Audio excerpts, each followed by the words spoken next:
Alors il est né d'un constat personnel, d'une histoire en fait particulière, celle d'une femme qui était la mère d'une amie d'enfance, qui s'est retrouvée, comme beaucoup de femmes, à vieillir dans un pays où elle n'avait pas prévu de vieillir. Donc on émigre un jour dans un pays, souvent pour des raisons économiques. On se dit qu'on va mettre un peu sou par sou de côté puis repartir au pays, puis ça se passe pas comme ça.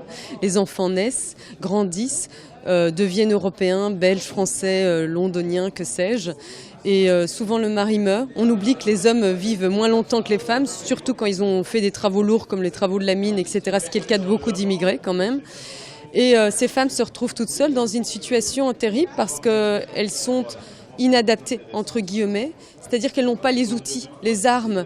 Elles vont pas se retrouver au pain-côte entre copines, s'inscrire à l'université du 3e âge.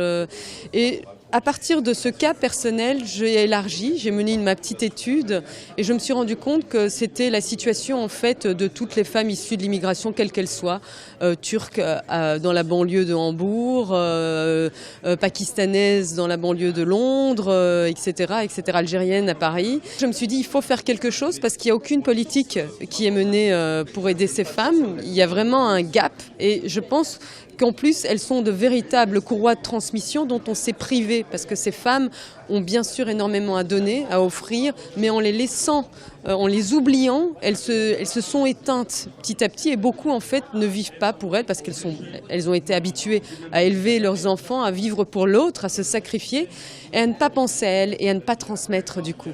Et donc, j'ai formé un groupe de femmes et avec l'idée bon, elles ont décidé aussi parce qu'il fallait que ça vienne d'elles, de leur apprendre, oui, tout à fait, de commencer à se projeter dans l'avenir pour elles-mêmes. C'était très dur parce qu'au départ c'était oui pour les enfants, pour les petits-enfants, etc. parce qu'elles étaient âgées de 60 à 75 ans à peu près. Et donc on est parti de A et l'idée c'était de les amener jusqu'à Z. C'était donc de commencer à apprendre à lire, à écrire, à l'alphabétisation, donc le B à bas, et puis après à découvrir le pays dans lequel elles habitent parfois depuis 40, 50 ans. Certaines n'avaient jamais vu par exemple Manneken Pis qui est l'attraction, la grande place, etc. à Bruxelles, c'est comme la Tour Eiffel en France. Et donc on est allé à chaque fois de plus en plus loin jusqu'à pousser la porte d'opéra, de grandes maisons de théâtre, aller dans des lieux où elles n'auraient jamais osé changer le regard qu'on peut porter sur ces femmes qui sont par essence des femmes silencieuses qu'on voit passer presque comme des ombres. Il y a beaucoup d'Européens qui m'ont dit c'est la première fois qu'on entend et qu'on voit, qu'on entre dans l'intimité de ces femmes en fait, qu'on comprend qu'elles sont des êtres à part entière avec des envies, avec de l'humour, de l'autodérision, avec une force incroyable.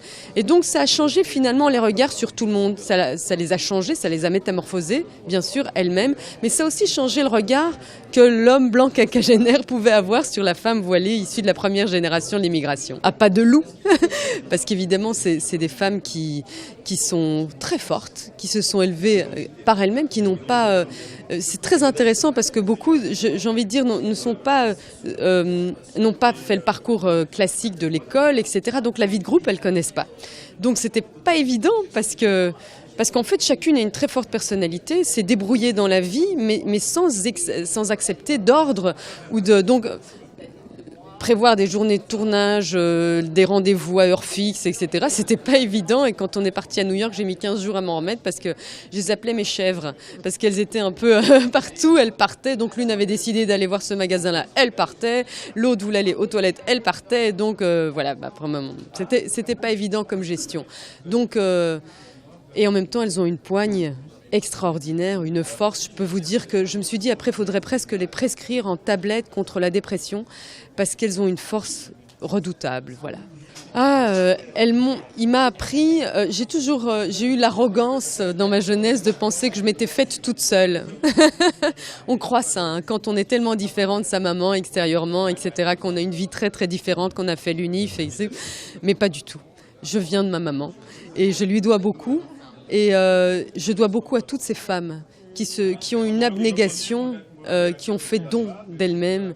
J'ai appris ça, j'ai appris le partage aussi, parce que c'est vrai que ce film était très difficile à monter parce qu'il n'a pas convaincu. Alors après, une fois qu'il était prêt, il y a eu beaucoup de prix, on était invités partout en festival, etc. Donc elles m'ont appris l'endurance.